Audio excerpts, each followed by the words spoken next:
Hello, ഇന്ന് ഞാൻ ജമന്തി റിപ്പോർട്ട് ചെയ്യുന്നൊരു വീഡിയോ ആണ് കാണിക്കുന്നത്. അപ്പോൾ ഈ ഒരു വീഡിയോ കാണുമ്പോൾ തന്നെ, അല്ലെങ്കിൽ ഈ ഒരു വീഡിയോയിൽ ഈ ഫ്ലവേഴ്സ് കാണുമ്പോൾ തന്നെ നമുക്ക് തോന്നുന്നുണ്ടാവും, അയ്യോ എങ്ങനെയാണ് ഇത്ര നല്ല ഭംഗിയുള്ള ബ്യൂട്ടിഫുള്ളായിട്ടുള്ള ഫ്ലവേഴ്സ് ഉണ്ടാകുന്നത് എന്നുള്ളത്. അപ്പോൾ ഇത് 2 പ്ലാന്റിലത്തെ ഫ്ലവറാണിത്. ഇപ്പോൾ ഒരു പ്ലാന്റിൽ തന്നെ ഒരു 5-6 ഫ്ലവേഴ്സ് തന്നെ ഒരു പ്ലാന്റിൽ ഉണ്ടായി നിൽക്കുന്നുണ്ട്. അതുമാത്രമല്ല, ഈ പ്ലാന്റ് ഇങ്ങനെയാണ് നിൽക്കുന്നത് കാരണം ആ ഒരു ഫ്ലവേഴ്സിൻ്റെ വെയിറ്റ് കൊണ്ടാണ് ഇതിങ്ങനെ തൂങ്ങി നിൽക്കുന്നത്. അപ്പോൾ ഇത് ഇത്രയും നല്ല ബ്യൂട്ടിഫുള്ളായിട്ടുള്ള ഫ്ലവേഴ്സ് ഉണ്ടാകാൻ വേണ്ടിയിട്ട് നമ്മൾ റീപോർട്ട് ചെയ്യുമ്പോൾ എന്തെല്ലാം കാര്യങ്ങളാണ് ചെയ്യുന്നത് എന്നുള്ളതാണ് ഇന്നത്തെ വീഡിയോയിലൂടെ നമ്മൾ കാണിച്ചിരിക്കുന്നത്. അപ്പോൾ എല്ലാവരും വീഡിയോ സ്കിപ്പ് ചെയ്യാണ്ട് ഇന്ന് കാണുക. അതുപോലെ വീഡിയോ ഇഷ്ടപ്പെടാമെന്നുണ്ടെങ്കിൽ വീഡിയോ ലൈക്ക് ചെയ്യുക, ചാനലൊന്ന് സബ്സ്ക്രൈബ് ചെയ്ത് സപ്പോർട്ട് ചെയ്യുക. അപ്പോൾ ഞാൻ ഇതുപോലെ ഒരു ചട്ടിയിലാണ് നടുന്നത്. അപ്പോൾ ഈ ഒരു ചട്ടിയിൽ ഞാൻ കുറച്ച് ഓടും കഷ്ണങ്ങളാണ് ഇട്ട് കൊടുക്കുന്നത്.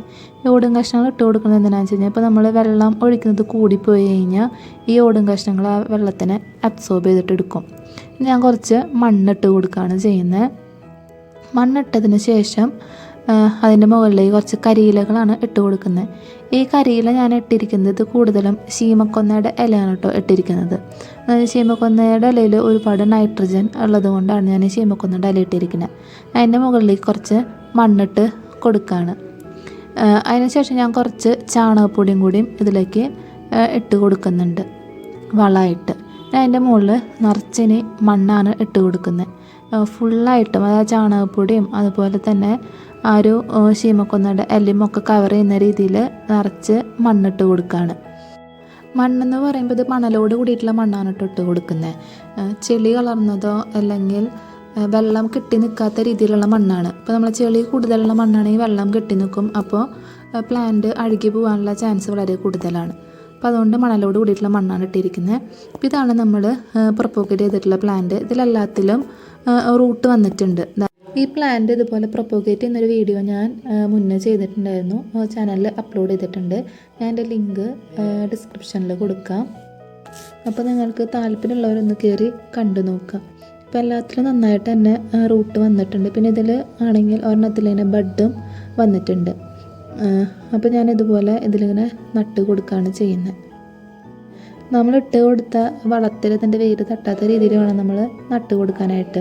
അതിനുശേഷം നമ്മൾ നനയ്ക്കുമ്പോൾ ആ വളം അതിൽ കിടന്ന് അഴുകിയിട്ട് അത് നല്ല വളമായിട്ട് പ്ലാന്റിൻ്റെ റൂട്ട് അത് കറക്റ്റായിട്ട് വലിച്ചെടുക്കുന്നതായിരിക്കും. ഇങ്ങനെ നമ്മൾ നട്ട് കഴിഞ്ഞാൽ പ്ലാന്റിൽ നിറയെ നല്ല ഭംഗിയായിട്ട് കുലകളായിട്ട് തന്നെ പൂക്കളുണ്ടാവുന്നതായിട്ട് കാണാനായിട്ട് പറ്റും. ഇനി ഞാനിത് നനച്ച് കൊടുക്കുന്നുണ്ട്. നനച്ച് കൊടുത്തതിന് ശേഷം തണലത്ത് വേണം വയ്ക്കാനായിട്ട്. ഡയറക്റ്റായിട്ട് നമ്മൾ വെയിലത്ത് വയ്ക്കുകയാണെന്നുണ്ടെങ്കിൽ ചിലപ്പോൾ വാടിപ്പോവും. അപ്പോൾ നമ്മൾ ഒരാഴ്ച തണലത്ത് വെച്ചതിന് ശേഷം പ്ലാന്റ് ഒന്ന് ഉഷാറായതിന് ശേഷം നമ്മൾ സാധാ വെയിലത്ത് എവിടെയാണോ നമ്മൾ വെക്കുന്നത്, അത്യാവശ്യം നല്ല വെയിൽ കിട്ടുന്ന ഏരിയയിൽ കൊണ്ടുവയ്ക്കുകയാണെന്നുണ്ടെങ്കിൽ നല്ല ഭംഗിയായിട്ടുള്ള ഫ്ലവേഴ്സ് ഉണ്ടാകുന്നത് നമുക്ക് കാണാനായിട്ട് പറ്റും. അപ്പോൾ ഇന്നത്തെ എൻ്റെ വീഡിയോ നിങ്ങൾക്ക് എല്ലാവർക്കും ഇഷ്ടപ്പെട്ടു എന്ന് കരുതുന്നു. അപ്പോൾ ചാനൽ സബ്സ്ക്രൈബ് ചെയ്യാൻ മറക്കരുത്. Thank you.